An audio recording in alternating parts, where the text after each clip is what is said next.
Victoria smiled faintly. I know, Grandpa. Looking out the window of her husband's pickup truck, Maggie mumbled, I wish I could understand. Victoria replied in almost a whisper, now that she is back, everything will be fine. You will see. None of the adults responded. It was Monday, a day when most restaurants were closed. But Madigan's was never closed. Despite the small number of patrons, the Campbells knew they would be served. They arrived first. The waitress led them to a table. Mildred and Leslie arrived soon after. Since it was Monday, the menu was limited and there were no daily specials. The five of them ordered, ate, and even managed to have dessert. When dinner ended, the conversation turned serious. One looked at Leslie. Do you have any money? Less than $2,000, she replied. Maggie added, you will need more than a part-time job at the library.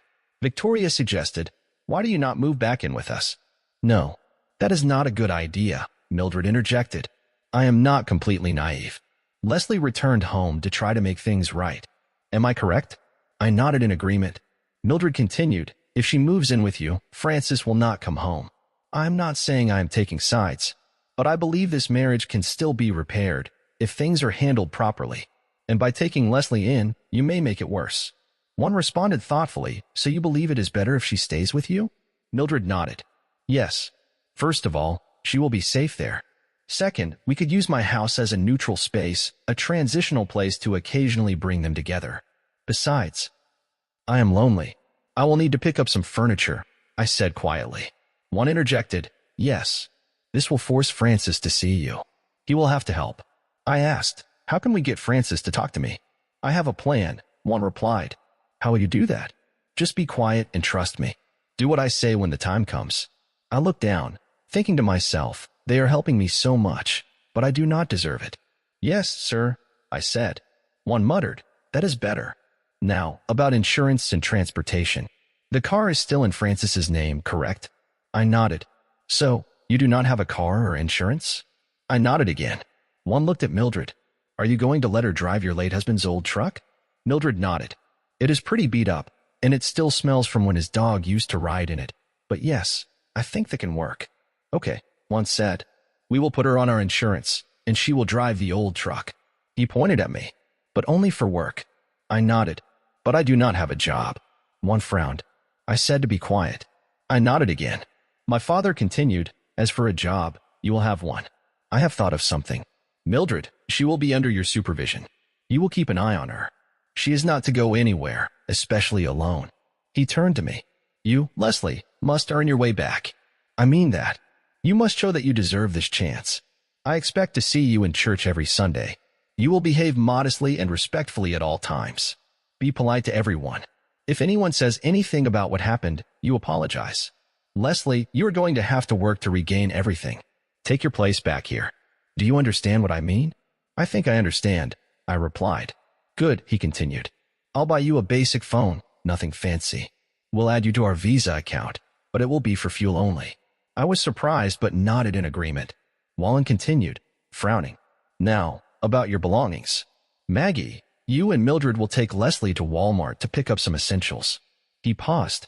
And on Saturday, go to Cumberland. Victoria, you'll go with them. Buy her a completely new wardrobe. Nothing flashy, just clean, decent, and modest. There's Boynton, Sears, JCPenney, and I think TJ Maxx too. I want her to look presentable, beautiful, but never provocative. He looked at me again. You will wear what they choose for you. No complaints. Do as you're told and get a haircut. Victoria added playfully, Mom, Grandpa knows exactly how to deal with you. I didn't know how to respond, so I stayed quiet. Maggie looked at her husband and asked sarcastically, Do you have a hairstyle preference? Wallen glanced at me and smiled slightly.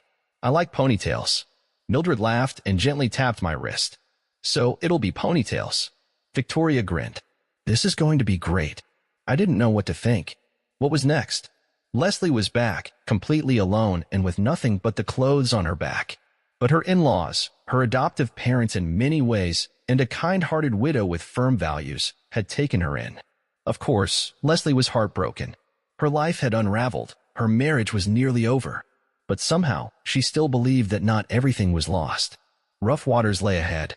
Leslie had made mistakes, serious ones, but for the first time in a long while, she didn't feel entirely alone. Meanwhile, Francis was growing even more distant. He was a man of strong character, principled, disciplined, well-liked, and attractive. Soon, he would officially be single. He had a stable job, a real career. He wasn't just a good match, he was an ideal one. What made it harder for Leslie was that Francis never made rash decisions. He was thoughtful, steady, and sure of himself. And now, he had the moral high ground, and he knew it. Francis. I parked my Jeep in its usual spot in front of my office in Swallow Falls. I thought one of the rear tires was low on air, but after checking, it seemed fine. Forget it, I thought. I don't need anyone. I have my job, my dogs, and the peace of the countryside. I grabbed my old camping hat, adjusted the brim, slung my jacket over my shoulder, and headed into the office. My boss, Woodrow R. Patch, was already at his desk, likely in since before dawn. He'd made coffee and was reading the Cumberland Times. I poured myself a cup and approached his desk. Mind if I take the paper? I asked. Woodrow looked at me over his glasses. No, go ahead. I took the newspaper and walked to my desk at the back of the office. I figured I had about an hour to get things organized before heading into the forest. Just as I was about to sit down, Woodrow called out. Francis, I need you to take a look at something. Of course. What is it? An application. Do we have any vacancies? He held a sheet of paper in his hands. Probably not, he added. But I'm going to hire this person anyway. Here, take a look. I got up and took the application. It wasn't unusual. We often hired college students or people seeking temporary work. It gave them a chance to earn some income, add to their resumes, and gain experience in forestry and community outreach. At first glance, everything looked fine, but I needed my reading glasses to check the details. My vision had always been sharp, but time catches up with everyone. I pulled out the reading glasses I bought from Walmart and examined the form. Good schools. An adult woman. Married. I chuckled. He looked at me and Woodrow laughed again. Is this some kind of joke? I asked. He set down the Zane Grey book he'd been reading and replied calmly. No, this is not a joke. Come on, Woodrow. I can take a joke. But how did she even get that application? She picked it up at the government facility in Cumberland, he replied. I filled it out and brought it here yesterday after you went home. Wallen brought her. I still couldn't believe it. Wait, seriously? You're not actually going to hire her, are you? I kept staring at the statement in my hands, then looked up at him. You can't be serious. I'm completely serious, he said calmly. I got up and walked to the window. It just didn't make sense. You're going to place her in New Germany? No, he said. She'll work here. Here. I repeated in disbelief. Yes. Here. A joke was one thing. If she had been placed at another site in the region, I could have dealt with it. But here, in the same office? Still looking out the window, I finally said. I can't work with her. You can, Woodrow said firmly. Then let me put it differently. I won't work with her. He looked at me over the rim of his glasses. You will, if you want to keep working here. Something flipped inside me. Are you threatening me? I asked. He leaned back in his chair. Not at all. I'm simply stating a fact. Leslie will be working here part-time. I shook my head in frustration. Come on, Woodrow. She's not even qualified. She doesn't know anything about forestry. Why here? Why with us? First of all, she is qualified, he replied. She had an excellent teacher. Second, she has experience. You know that. She was out there. He pointed toward the forest. She knows what she's doing, almost as well as anyone.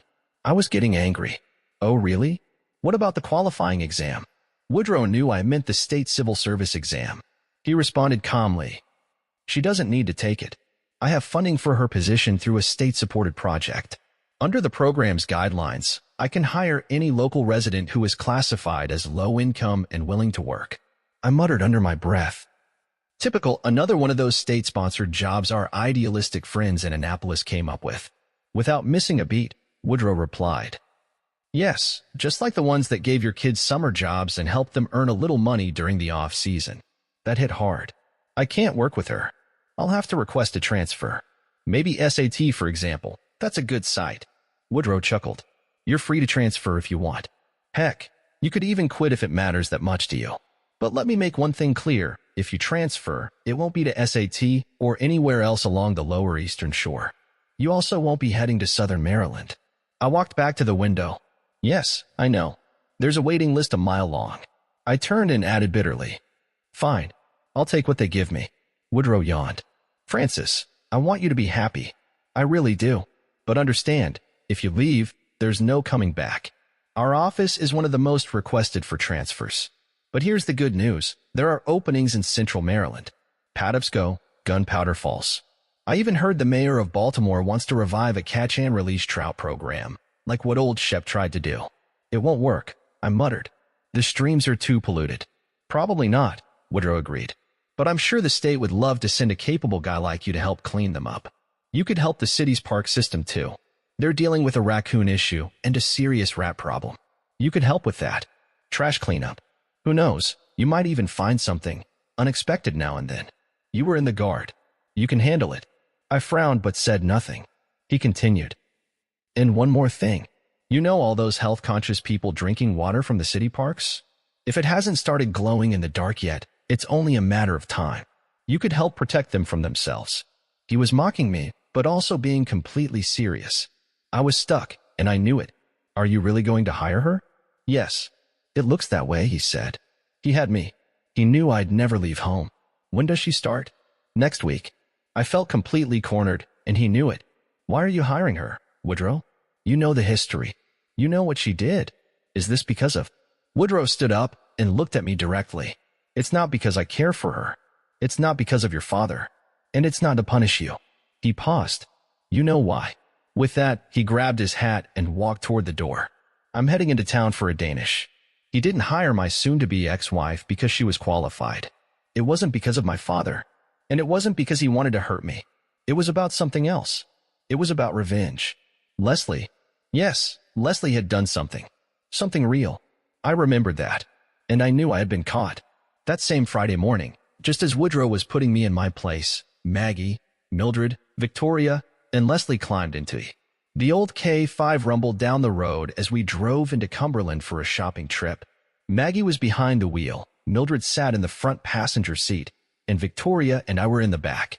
Maggie broke the silence first. Let's stop at Penny's first. I was looking through their catalog. They have some nice yellow blouses and brown skirts. They'll look good on you when you start working. Mildred glanced back. She won't need to wear a uniform? No, Maggie replied. She's not officially employed by the forestry department. She's part of another government program. Isn't that right, Leslie? Yes, ma'am, I said quietly. Victoria laughed softly and hugged my arm. Aren't we all like that? Yes, ma'am. No, ma'am. She rested her head on my shoulder. I gently hugged her back. Her warmth comforted me, but I still felt itchy and a little nauseous. Mildred and I had a long talk the night we returned from Madigan. I learned quickly that she wasn't as simple as she seemed. She noticed things, especially when she saw my sewing box. That was the third day I'd gone without it. Right then, Mildred turned slightly and asked, Leslie, how are you feeling? I'm fine, I said. Just a little itchy. Mildred had figured things out far faster than I expected. As soon as we got home from Madigan, she began asking gentle, pointed questions. Victoria looked at me and said happily, Impetigo, Mom? I placed my hand on Victoria's head and smiled, shaking it lightly. I just wanted to hold her close. Mildred smiled. Let me know if you start feeling anxious or anything. I have some aspirin. Aspirin? I thought. Mildred clearly knew more than she let on. For an older woman, she was sharp and compassionate. Without saying it outright, she made it clear, if I wanted her help and the support of my parents, I needed to be honest. I needed to let go of my crutch, the sewing box. So I showed her everything. She recognized the medications, knew how they worked, and understood how addictive they could be. Honestly, she knew more than I did.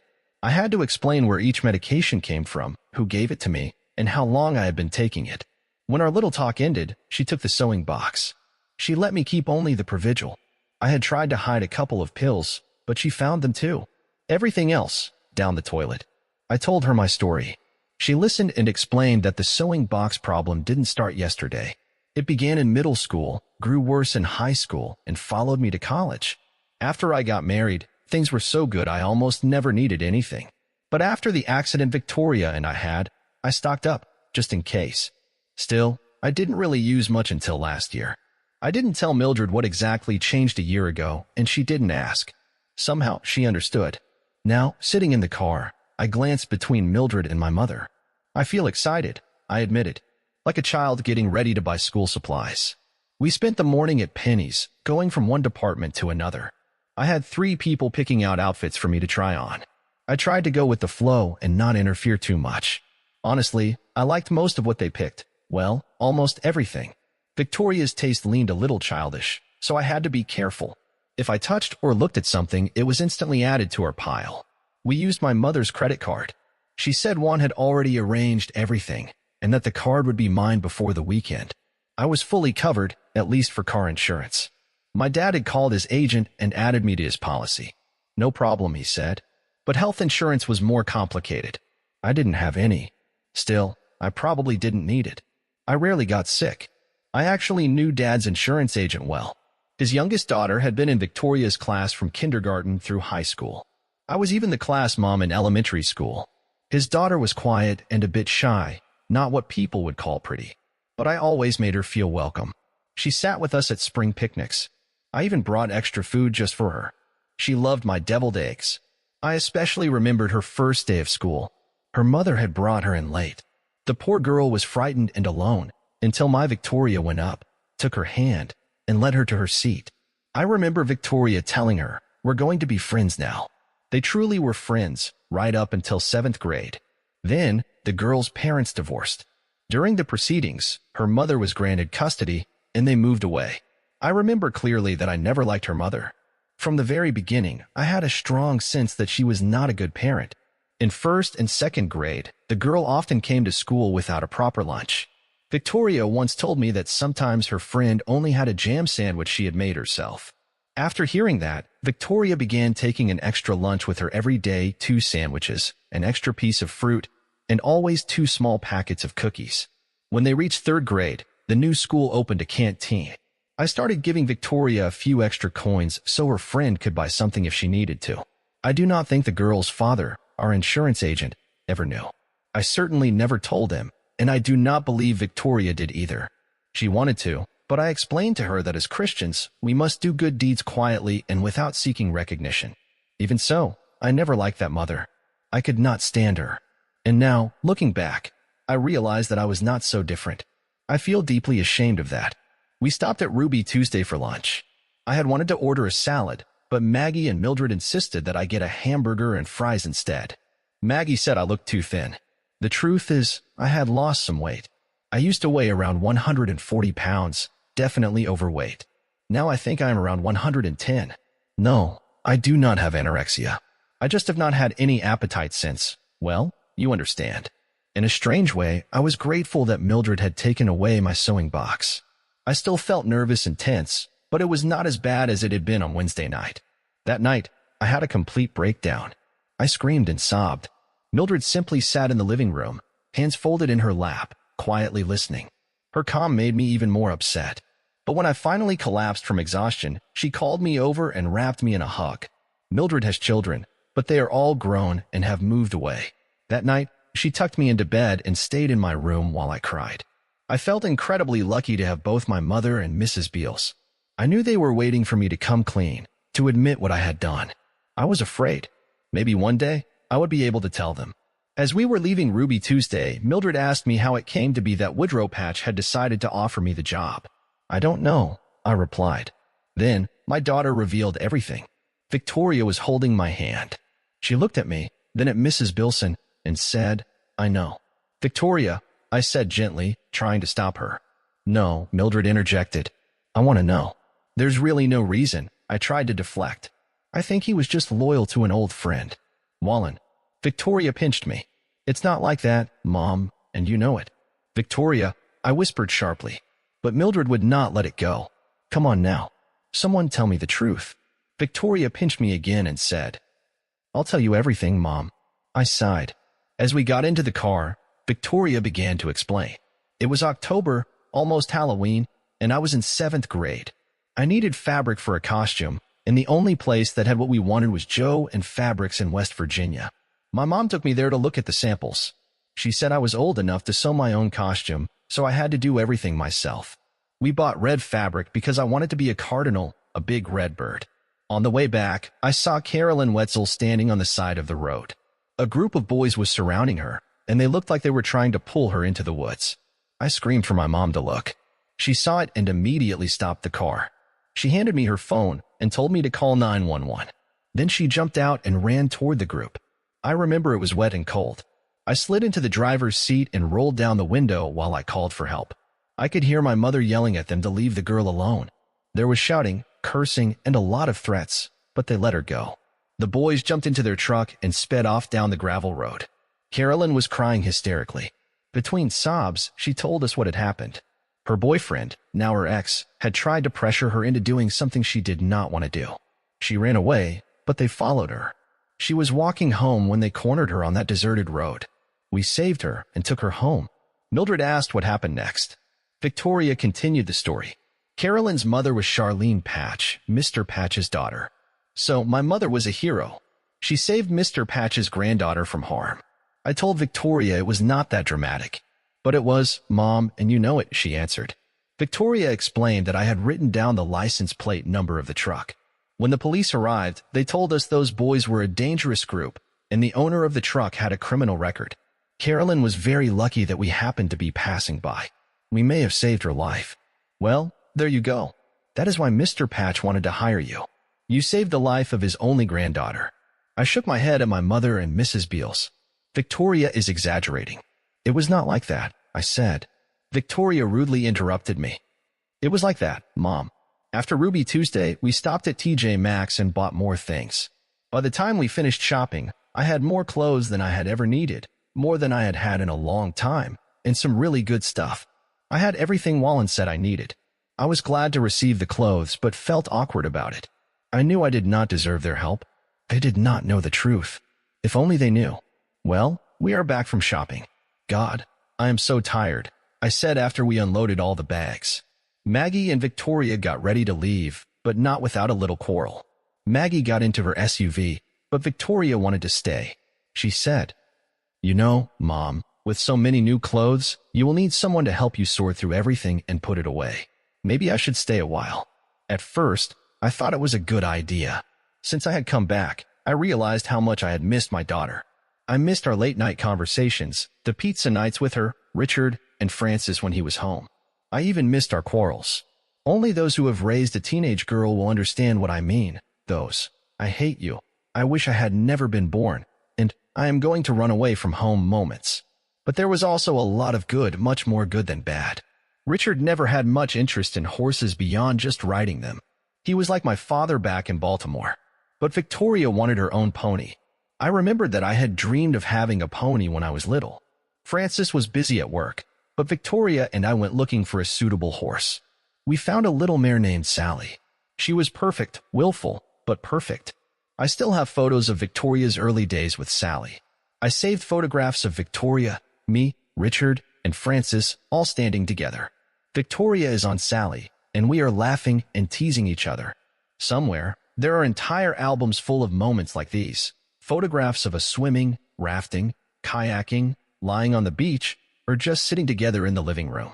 Victoria, me, Francis, Richard, we were all together, a real family. I have many photographs and memories that are so warm. Francis once begged for 2 weeks off in January, and we went to Disneyland as a family, Mickey, Minnie, and Goofy. It all seems so simple now, but not for a child who was 5 years old. I remembered going to Disneyland several times as a child, usually with friends or their families. I had a nanny, a very kind woman named Angikby. She was from Vietnam, and she always accompanied me and took care of me. Francis served in the National Guard. Richard is now serving, and Dad was also once in the military. This was important to them. So we went to Washington, D.C. for a few days. We visited the White House, climbed the Washington Monument, visited the Jefferson and Lincoln Memorials, and the Smithsonian Institution. We went to Mount Vernon and visited Arlington. There, we saw the Wall of Memory. While we were at Arlington, Dad disappeared for a few minutes. Mom said it was better to leave him alone. Arlington was a special place. I had never thought much about President Kennedy or the other famous people buried there. Dad wanted to find the grave of some actor named Lee Marvin. I remembered him from an old World War II film called The Dirty Dozen. Dad also told us about a character from an old television show called Captain Kangaroo. He was very touched by the visit. We visited the tomb of the unknown soldier, But we did not stay long because Dad became angry at the people who were standing there talking or joking. That made me a little angry, too. Francis held Victoria in his arms and explained to her what the place was. I learned a lot that day. It was one of those moments when I felt like I was part of something bigger.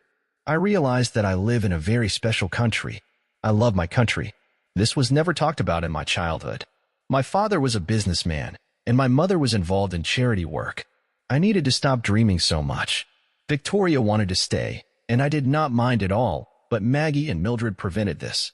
Mildred said that Victoria had schoolwork to do, and I had my own responsibilities.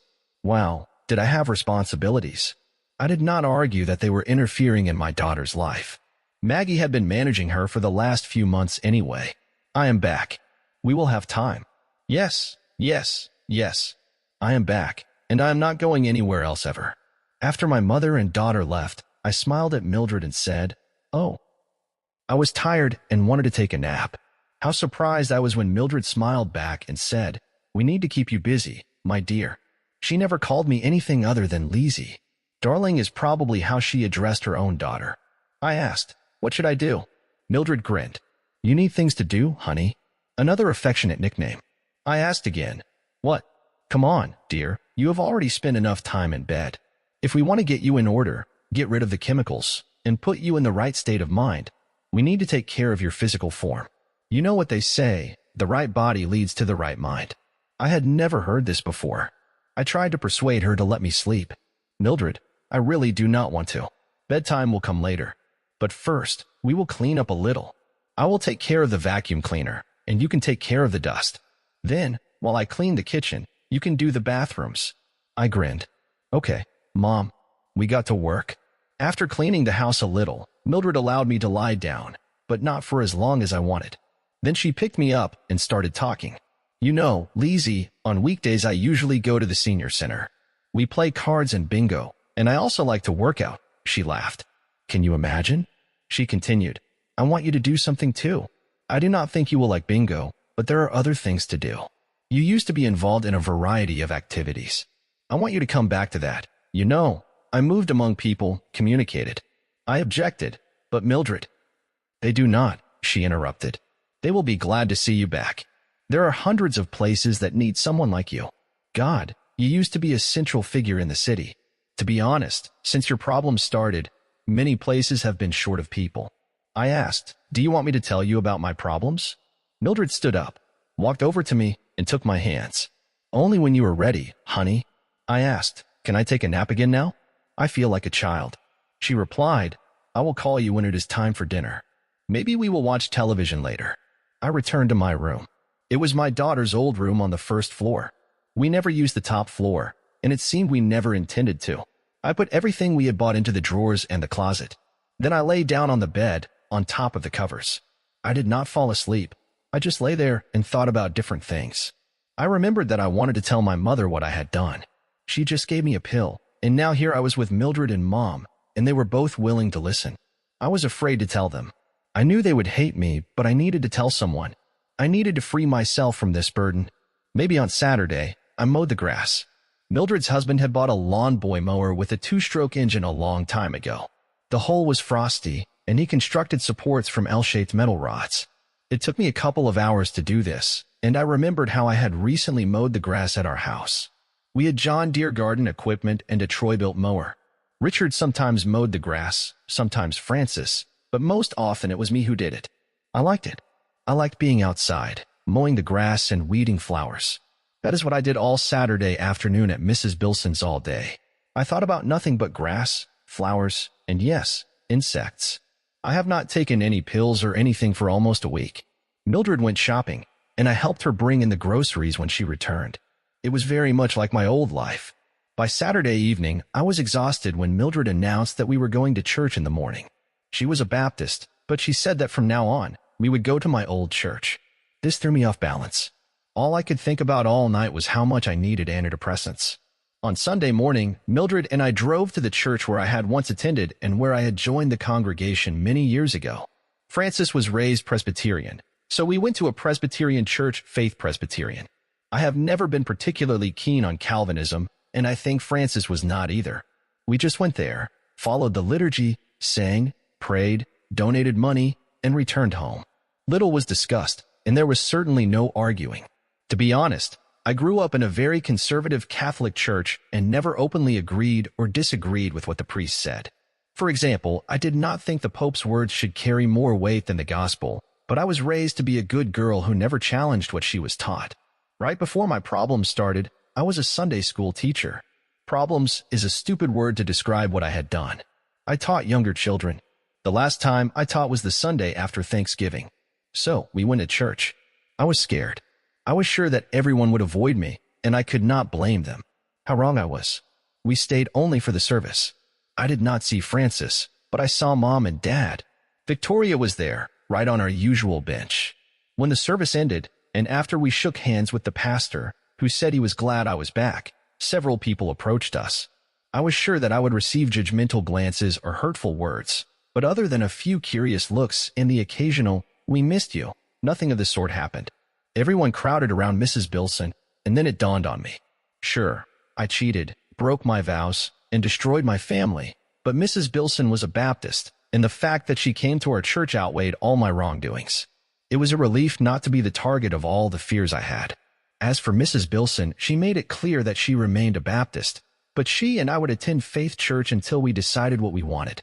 Lord, I thought it was almost a miracle when people around me thought that I might leave their church for the Baptists. The mood changed dramatically. It was scary. Everyone made it clear that they knew I was one of them, and if I ever left, it would break their hearts. I saw Mrs. Bilson smile at the sudden outburst of goodwill. I wondered if she understood what had happened. I thought a little more. This old cunning woman must have calculated everything. Mrs. Bilson was literally working on me all the time. She constantly monitored what I ate and how I moved. I have always been a person who ate well and lived an active lifestyle, but during my 6 months at my mother's in Baltimore, I did almost nothing. I knew that my mother cared about me, and my father, in his own way, too, but nothing happened. I just slept, ate a little, and lay in bed all day. I did not have to go to work until Wednesday. I was informed through Mr. Patch and Mildred that Francis was not at all happy about my return to Swallow Falls, but I was told that he refused threats to quit or transfer. I was glad about this. If I could just be around him, I could show him through my behavior how much he means to me. Mildred constantly told me that I should not try to please Francis. Moreover, she said that I should not let myself go. I should not constantly apologize. She insisted that if he was rude, I should just sit and bear it. She insisted that I treat him with utmost respect as my leader. She threatened to abandon me and send me back to Baltimore if I begged him or humiliated myself. She said he was going through his own hell and it was my fault. The only way to get him back and free myself was to constantly remind him with good behavior why he fell in love with me. I told her I thought I could do it. Still, Mildred haunted me. I worked every minute I was awake, and when she could not find anything to do for me in her house, we would go to my mother's, and together they would find more work for me to do. I have never washed so many windows, scrubbed so many floors, cleaned so many cutlery sets, or wiped so many walls. I understood that idle hands mean an idle mind, and an idle mind, for someone like me, would only lead to a relapse of depression, and I was already depressed enough. I will say one thing: Mildred, my mother, and one never allowed me to fall into self-pity. It seemed instinctive. They could sense when I was becoming distracted or self-absorbed and would intervene immediately. I remembered how I raised Richard and Victoria and could guess their moods. Mildred and my parents in Oakland read me like an open book, and I even liked it. It meant they still cared about me. I held on until Tuesday evening. Wednesday was supposed to be my first day in the same room with my separated husband. I thought about a sedative. I really wanted him. I desperately wanted him, but I knew that I did not need him. I hardly slept. Mildred brought me a cup of tea to calm me down. This helped a little. Thank God for divorce laws in Maryland. I had 6 months to prove myself. Wednesday. Francis. I'm Francis J. Campbell.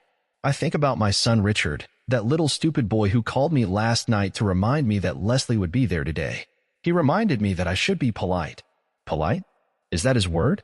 He said, be cute. Cute? Was she nice to me? No. This lying, cheating, treacherous creature deceived me.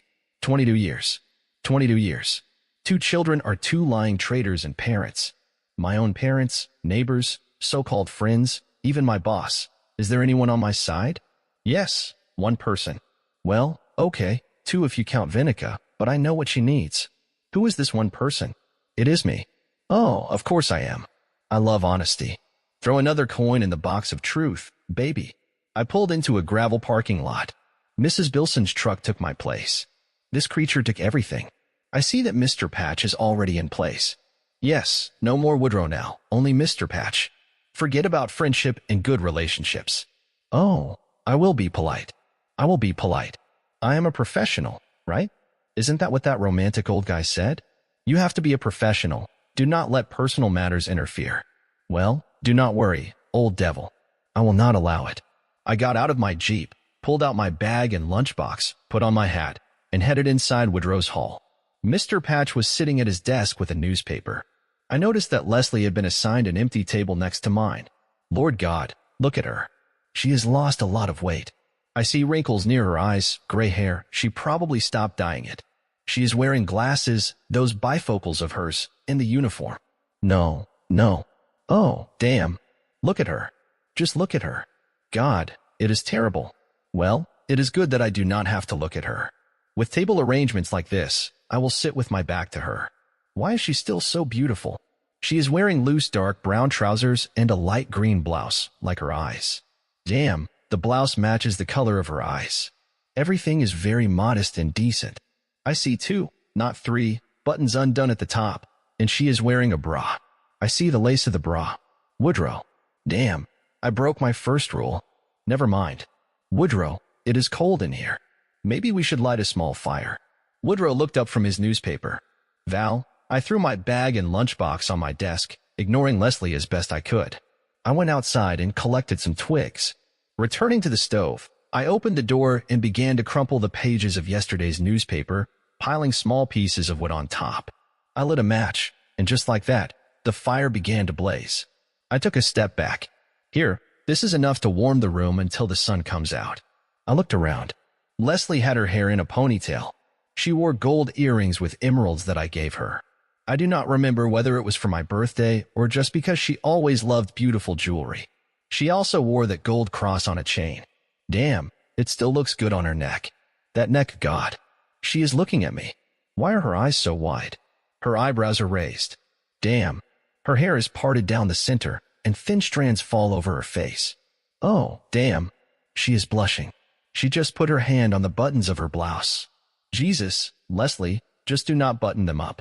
Oh, she did not button it up. I finally sat down at my desk. Now that my back was turned, I did not have to look at her. Woodrow looked up. Leslie, go get the folder I have on the seat of the truck. I heard her say, yes, sir. I quietly watched her walk past my desk and out the door. She perfumed herself with that same Chanel perfume. She smells so. I hate her. Her voice is so melodic and fresh. She sounded timid. Look how she walked past me. If it was not flirting. Leslie used to sing in a church choir. She never had a perfect voice, but it was clear and clean. Leslie always looked like this. She has dimples, and they are visible when she smiles. I remember sitting in the pew and feeling proud, warm, and yes, probably possessive. She was mine, but no more creature. As Leslie walked out the door, Woodrow looked at me. Do not forget yourself, Francis. You are her boss. Be a good boss. I simply nodded. Who is he to teach me? Of course, I will be a good boss. Leslie came back. She leaned over to place the file on Woodrow's desk. Her waist turned slightly, and her breast curved a little under her blouse. I felt a shiver run down my spine. Damn it. I am getting goosebumps. I need to get out of here. I looked at Woodrow. The last couple of nights had been windy. Several trees fell into the tributaries of the Savage River. I think I will go and cut them.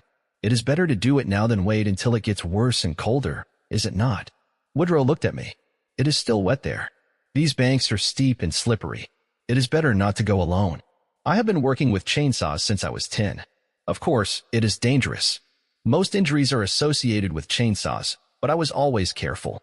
I can handle it, I replied. Woodrow ignored me and looked at my estranged wife. I think you better go with him. I had my back to her, so I did not see Leslie, but I heard her say, yes, sir. I thought, this is crazy, cruel, and usual punishment. I put on my hat and headed toward the door. The chainsaws were in the tool shed. I got 3, one with an 18-inch blade, a smaller one for smaller branches, and a telescoping saw for taller branches.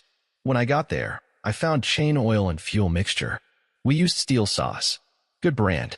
There are others that are just as good, but someone got us a discount, so we used steel. Leslie was already waiting near the truck we were going to drive.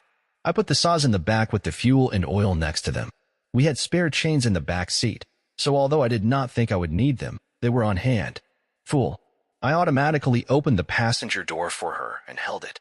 Leslie climbed inside and thanked me. Why did I do this? I walked around the car and sat on my side. I started the engine, released the handbrake, and slowly drove off. In the rearview mirror, I saw Woodrow looking after us. Halfway down the gravel road, I stopped and looked at Leslie.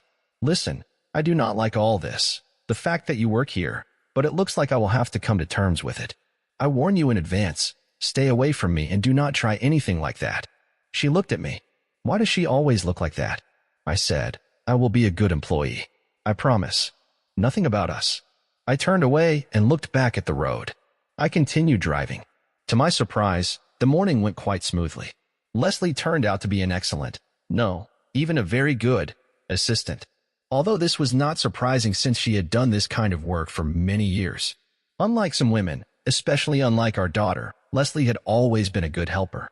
Over the years, I realized that women, and some men, are more often a hindrance than a help, but Leslie was always on top of things. I rarely had to raise my voice or swear at her. We worked quietly and diligently together for about 3 hours. Leslie was attentive. She warned me a couple of times about problem areas on the trails. One time, when I started to slip, she touched my arm just above the elbow. She had small hands and warm fingers. I noticed that her nails were coated with clear varnish. Her hands and fingers looked neat and feminine.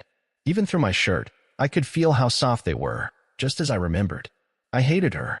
We returned to the office a little after noon. We did not manage to complete everything I had planned, but we still accomplished a lot. We were both tired and a little dirty. I already had lunch packed. I made it that morning, a peanut butter and jelly sandwich and an apple. I opened my lunchbox and began eating. Leslie was behind me, so I could not see what she had for lunch, but Woodrow did. He asked, "What do you have there, Leslie?" I heard her answer, some corned beef with mustard, fresh blueberries, and a slice of Mrs. Bilson's homemade pie. Woodrow was eating a ham sandwich. He asked, "Did you and Mildred prepare this?" She replied, "Yes, sir." I had to turn around. Damn it. There she sat, with one napkin on her lap and the other spread out on the table. On it was a sandwich cut diagonally in the center, a bowl of blueberries. I love blueberries, but I had not had any for a very long time, and on the side, a pie in a Tupperware container and a carton of milk with a straw. She had also cut the crusts off the bread, as she had once done. She wore the green blouse tucked in so tightly around the buttons that I could see the shape of her breasts. God, just look at her. She took part of the sandwich in her hands and fingers. She still had those rings. Oh. She looked at me and asked, "If you want, I can give you half." I took a bite of my sandwich and replied, "No, thank you." I took a sip from a can of Pepsi. After lunch, Leslie stood up. She looked at Woodrow and said, "I think my time is up. Can I go?" I looked up. Woodrow replied, "Do not forget about tomorrow." I looked. She wore a thin wool button-up sweater. I adjusted it and fastened only the top button of the white sweater. It pulled tight. I saw she straightened her tail with her hand. It was not fair. She was so beautiful. She quietly walked to the door, stopped, looked at me, and said, "Thank you for helping me on my first day." She smiled. I knew. I blushed. I felt my cheeks heat up. I simply nodded. She left. Woodrow looked at me. "I hope you were polite while you were sawing," he said. I replied, "Yes, sir." Then he said, "I am tired, Francis. Do you mind if I leave?" I replied, "No, sir." Woodrow left. I was left alone in a stuffy office. I thought, I am alone. This is my office, and I am alone. I feel so lonely. Such silence. There are not even any birds outside. I feel so sad. This was our first day. Leslie came every Wednesday, Thursday, and Friday morning, and that was all. Only 3 morning shifts per week. It all became quite routine. Leslie was always quiet. She never started a conversation. Neither did I. Nor did Woodrow. Every day we went somewhere. She looked so beautiful every day. One day, I said, "I see you are still wearing your rings." She extended her left hand forward as women do. She looked at the rings but did not look at me. Very quietly, Barely audible, she said. Yes. I did not answer. Woodrow often left early, tired, so almost every day Leslie and I were left alone. We did not say anything. Every day she brought her lunch. Every day it was something pleasant, something I always liked. Every day she offered me half of her sandwich. And every day I refused. We did not quarrel. We did not talk. We were nothing at all. Sometimes she looked at me but did not say anything. I thought, if nothing unusual happens, everything will be fine. Stupid me. Well, no. Has anything ever gone smoothly, without incident? I probably should not have been surprised that Leslie decided to become part of the community again. She had lived here for half her life. Over the next few days, people visited with each other to tell me what she had done. Now she had rejoined the church choir. Advent was approaching, and her voice was magnificent. So, church morality seemed to fade into the background. I thought adultery was part of the 10 Commandments, but apparently it did not matter as long as they were getting another versatile soprano, Leslie and her melodic top parts. Autumn promised to be long and tiring with her upstairs in the choir and me, if I went at all, downstairs in the hall. The situation was aggravated by the fact that she volunteered to teach Sunday school for younger children. This meant there was no way I could sneak into the early service. I said something to our pastor about this. He started a long speech about Jesus, Mary Magdalene, the first stones, and forgiveness. I almost became ill. The worst thing was the father himself. He called, all worried and nervous. We had an emergency service, a hotline, not 911, of course, but something for lonely, desperate people. Father told me, Francis, it scares me that Leslie is starting to communicate again with people who have so many problems. Do you remember what she was like before? Yes, I remembered. There was something about Leslie. She had this rescue mentality. She saw a person in trouble and needed to be there. I remembered her talking about some Latino kids in college who all died before her eyes when we were still officially together, before she messed things up. I was really worried because sometimes she took on too much. She had prescriptions for medications, and they helped her stay balanced. I was always careful about what she bought and accepted. She had her cycles. I could usually tell when she was getting discouraged. This most often occurred in autumn and early winter when there was not enough sunlight. I spoke with our family doctor a couple of times when we were not too busy. He said that we needed to turn on more lights and not leave her alone for a long time. He argued that the best cure for what she had, clinical depression, he called it, was to keep busy. The more projects she had, the better. He even said that working on the hotline would not be the worst option as long as she did not take things too personally. He added that care, attention, massages, holding hands, and intimacy always help. I thought, what if Leslie tried to say that the pills were to blame? No, this was not about her. She would not do that. She would know that I would not buy it. If she had an excuse that was even remotely plausible, it would be something smarter than pills. I could even say I was interested, in a dark sense, in what excuses she could come up with. Hell, in the spring, I would have given anything to hear something I could then forgive, almost everything. But now, no. It was pointless. We were finally done with her. I told my father not to worry and asked him not to pester me about Leslie anymore. She is not my problem. He got angry and hung up. Well, to hell with it. To hell with it. To hell with myself. Damn me. I should have known that Leslie would be the queen bee of the church again. Almost the whole city and my entire family were behind her.